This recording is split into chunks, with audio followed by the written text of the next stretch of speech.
Hi, I'm Ken Kessler, and welcome to the Sounds of Christmas podcast. If you're new to this podcast, I want to start by saying thanks for joining us. If you're not so new, welcome back. Either way, I'm glad you're here. Now, to avoid any confusion, I want to say right from the get-go that there won't be any music played here. This is a place for conversation. I'll talk about Christmas music and some related topics, sometimes by myself and sometimes with guests. If you're looking for music, just go to soundsofchristmas.com and click on the tree or the player on the front page or on the Listen Now page. We play the best variety of Christmas music all year long. Well, except in October, when we play the best variety of Halloween music. And since I mentioned Halloween, I want to talk to somebody who has some Halloween stuff as part of her site, and then we'll get into the Christmas side of it. Welcome, Michelle Stockard-Miller from TrueXmasSpirit.com. Hello, how are you? I'm doing fine. Is that correct, by the way, TrueXmasSpirit.com? Okay, so it is, the site is called Christmas Spirit, Celebrating Yuletide All Year Long.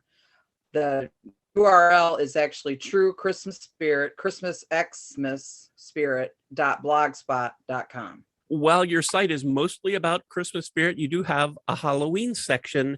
So because we're still in October and the Sounds of Christmas is still playing Halloween stuff, I'd like to start there.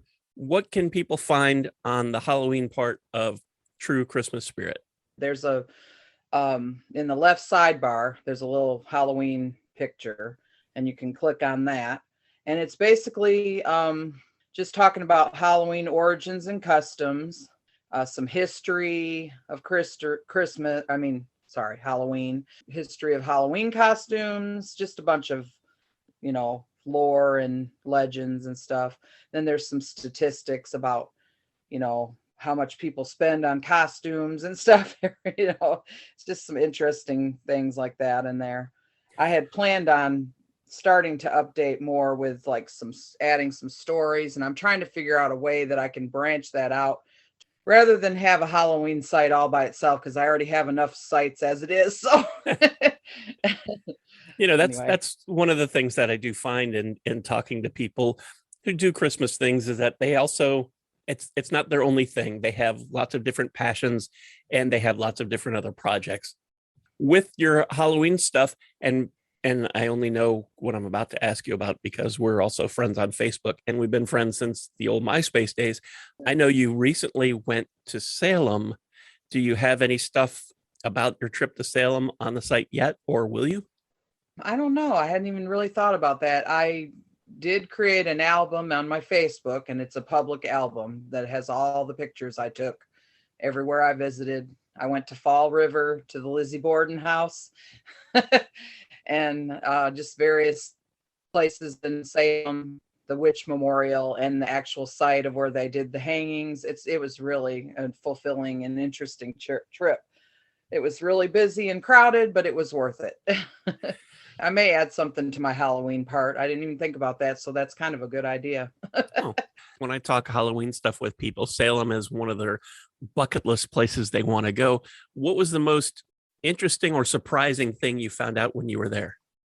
The more touristy stuff is kind of like the Salem Witch Museum.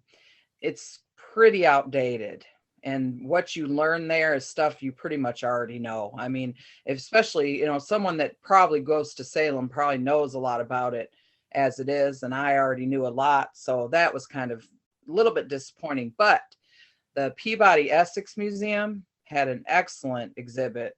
They had the whole history of the witch trials. And I mean, I learned stuff I didn't even know in that exhibit. And Alexander McQueen, he's a fashion designer. One of his ancestors was one of the women that was hanged. Wow. As a witch. So he did a whole fashion line of stuff inspired by her and in her honor.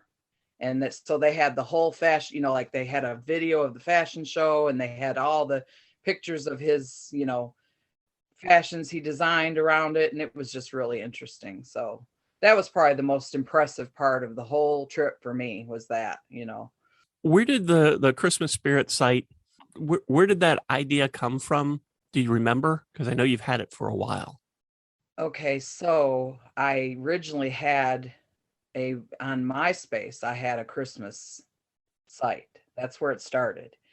And then when MySpace started kind of going out, and then I started getting into blogging, I'm like, well, you know what? I'm just going to move this over and make a Christmas blog. And that's what I did. So aside from the Halloween stuff that we've already talked about, what can people find at TrueXmasSpirit.blogspot.com? Well, I've gone really more secular with the site. So I kind of focus more on, I don't focus at all on the Christian side of it. It's, for me, it's totally secular, and it goes back to the pagan origins, which we all know is how Christmas actually came about. So that's kind of my focus.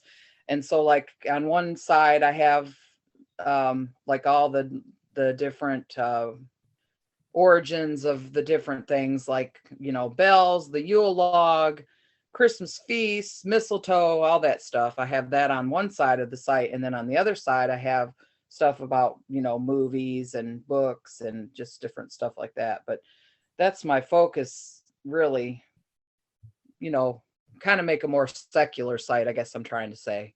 And I know that you like to do something special on Rudolph Day, which is the 25th of the month. And when you had first approached me about guest blogging on the site for Rudolph Day, I had not heard of Rudolph Day. I didn't know what it was. Can you sort of explain? I don't know if there is an official explanation, but what is Rudolph Day? Well, I actually had heard the term on mymerrychristmas.com, which you are very familiar with. Mm-hmm. So that's where I heard of it. And basically it's just, what I learned was what it came out of, I think, was like people that really all year long plan for Christmas. So they're like doing their crafts, and so they would pick like that date every month to do their stuff, and they called it Rudolph Day. So and it's the 25th of every month. So I just thought, well, I'm just going to expand that into my posts. And I used to do it almost every month. Now I've kind of gotten a little less with it, but when I do post on the non-Christmas time during, not during the season, that's usually when I'll post, is on the 20th. Last month on Rudolph Day, you had a post about new Christmas books. Anything in particular that leaps out at you about new Christmas books? I actually, yeah. And, I usually do that post. I usually do Christmas in July all month long on my blog. But this past July, I was working on my writing, so I did not post it. So that's why I moved the book post to the September 25th, Rudolph Day. The books that I was most interested in was, there's one, well, of course, Richard Paul Evans' new one coming out, The Christmas Promise. And I love his books. So I ordered that one. I've already got that one on order. And then there's one about It's a Wonderful Life. It's a Wonderful Life cookbook. And I thought that was cool. So I'm thinking about checking that one out too. And then there's like I'll Be Home for Christmas movies, which I think might be a Hallmark thing. So, but there's some good ones on here. Midnight in Everwood kind of has a nutcracker for adults is what it's coined. So that sounded interesting too. So there's some good ones, more than I had on the list too, of course. Oh, of course. That happens every year. I'm not exactly sure when it was you started asking me to do a guest blog for the October Rudolph Day. Do you remember how long we've been doing this? I think it was not too long after I started in 2009, but I don't know if it was then. It might have been a couple years after that. It's been long time that we've been doing it. Yeah, I know when I was writing the blog for this year, I know that I had blogs going back to 2014, and that was just because that's what I had in Word that I have on this computer, but I feel like there might have been 2 or 3 more that went to data heaven on an older computer. I'm not sure. Right. But for those who don't know, because of my connection with the Sounds of Christmas station, Michelle invites me every year to kind of give a rundown of the new Christmas music. And it's not that I'm an authority, I make mistakes on it. It's just that I have a pretty good grasp of a lot of the new Christmas music, but certainly not everything. And there are always surprises, just like you were mentioning with the books. There are always surprises, whether it's a single or every once in a while a whole album. That's a surprise. That's not on the forecast for anybody. It's not on any record label's website. It's just a complete secret, and then boom, it's out. And Right. that's rare. And these days with social media and everything, it's harder, I'm sure, to keep that a secret, but it still does happen. And what I write, because there's so much of it, it's almost like a laundry list of everything that I can think of that has come out or that's supposed to be coming out. And not a whole lot of detail, because I just try to get all of the information, and there's a lot of it. And it's also Michelle's site, so I try not to make it go on and on and on for too long. But I was just curious if you saw anything in there that really piqued your interest or you wanted to know more about. First of all, I did find the first time you guested was October 25th, 2011. So just 2 years after I started the site. So that's a long time. Yeah. So this is our 10th anniversary. Happy anniversary. Yeah, thank you. Okay, so yeah, kind of Pentatonics, I love them. So, and then that new cover is just awesome. The evergreen. I love the cover. So and then I saw Steve Perry, and my mom's a huge fan of him. So I was like, that's interesting.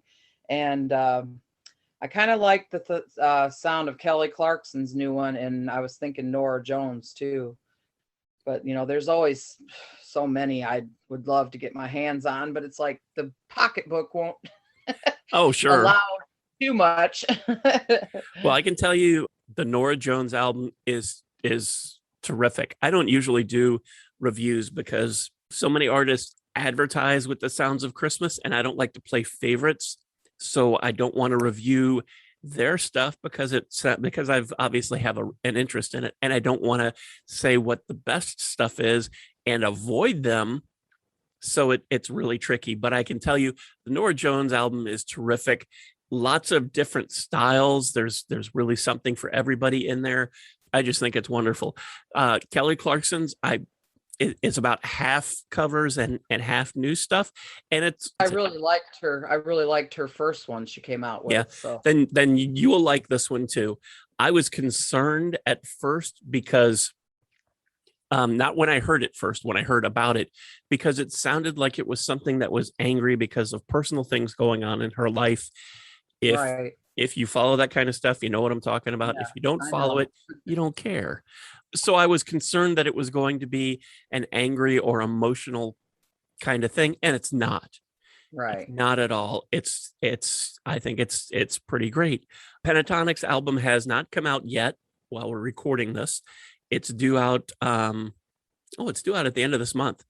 So we're recording this in the last full week of October, and their album comes out at the end on that Friday. So it's not out yet as we're recording this. I've heard a couple tracks that are not Christmas songs, which is a pet peeve of mine, and they haven't released the official track list, but they've been doing this fun thing with their fans on Twitter where they use emojis to sort of tell people what the tracks are, and then they have to guess. And some of them are definitely Christmas songs, and I'm looking forward to hearing those too. I think the majority of them are. The album is called Evergreen, and that was another one that I was concerned about at first because evergreen means that it's year round. And I thought, well, if this is something that's going to be year round, I don't know that it's going to really be Christmas songs. Right. But there are some definite Christmas songs that are going to be on it, and they always do. So they always do terrific and beautiful things. Steve Perry's is only 8 songs, and 2 of them have been released as singles in prior years. So you've probably had a chance to hear those. Silver Bells, and I think Have Yourself a Merry Little Christmas was the other one. He's released a couple singles from this already, so you can find on Spotify or on YouTube. I'll Be Home for Christmas and Winter Wonderland. So that's half the album right there that you can already listen to if you want. And if you're a fan of Steve Perry's, you'll like it. It's that simple. It's good stuff. I haven't heard the other 4 songs, but based on those, very nice, very I don't want to say very Journey, because it's kind of softer than Journey was. I mean, they're Christmas songs, but I think for certainly for fans of Steve Perry, you will like it. And if you decide that that's an album, that's a CD, a hard copy that you want to get, and I'm not getting any money for this, I can tell you that there is a special edition version of it at Target that some of them have autographed cards in them. Oh, wow. So if you're a big Steve Perry fan, and again, I'm not getting any kind of kickback from him or from Target, but I can tell you that he signed a bunch of cards and they got inserted into some of the CDs that are going to Target. And I think that album is due in another week or 2. Okay. So that'll be on the shelves. I know of one single that, actually a couple singles that I don't think I mentioned in there. One is Carla Bonoff, who is doing a duet with Michael McDonald on O Come, O Come, Emmanuel. Oh. And Luke McMaster has reimagined, and I think that's in part of the title, the classic Wham Christmas song, Last Christmas. Oh, okay. I should mention that both of those artists did advertise with the Sounds of Christmas last year, and Carla Bonoff is advertising again. That isn't why I mentioned it, but I think that's kind of cool that those are going to be out there. There are still rumors about other artists, but I don't like to put those on the podcast because it may or may not happen. It's not something. It would be different if, like, earlier in the summer, before it was even announced, I think Rob Thomas shared on his social media a picture of him in the studio, and there were some Christmas decorations, and there was a big screen TV with some kind of Christmas movie on it. And that kind of gives you the idea that he's recording some kind of Christmas thing, because it was like June when he posted that. So that's one kind of rumor that I will share and talk about, but other things I don't want to. And the reason is that it's constantly changing. I mean, it's been, I don't know, 7 or 8 years ago that Pat Benatar did an interview with Billboard magazine, and she talked about the Christmas album she was working on. 7 or 8 years later, that hasn't happened. And I have no idea why. Pat and I don't talk that often, so I don't know. It could, I mean, there's a million reasons why it could happen. She did release a Christmas single, and maybe she felt like that's really all I want to do. I have no idea. But there are several artists that have done that. Shoot, the Backstreet Boys have teased a Christmas album 3 or 4 years in a row now. And it was supposed to happen this year, and they were supposed to do a big residency in Vegas to support it. But because of COVID restrictions and everything, they didn't feel that it was safe to do that. So the whole thing is being put off until next year. Oh, okay. I don't know if that's really a rumor or not, because they've said that. Well, I guess obviously that's not a rumor because they've actually said that. But there are lots of other artists that have sort of teased it, but nothing has happened. And it's not always the case that nothing does happen. Dolly Parton did that for a couple of years, talked about wanting to do a Christmas album and that she was planning to do one, and she was going to start recording it. And it took a couple of years, but finally it came out last year. Right. So sometimes these things do happen. Anything else that you want to know about Christmas music for this year? I was looking at that Michael Bublé deluxe thing. I'm like, I love him, but sorry, I'm not dropping that much money for that. For those who don't know, it's the 10th anniversary of Michael Bublé's Christmas album, and he's putting out a special deluxe version. And there are 7 new songs that are going to be on it. And there are various different kinds of versions of this super deluxe package. And some of them are very expensive. And it's not for everybody.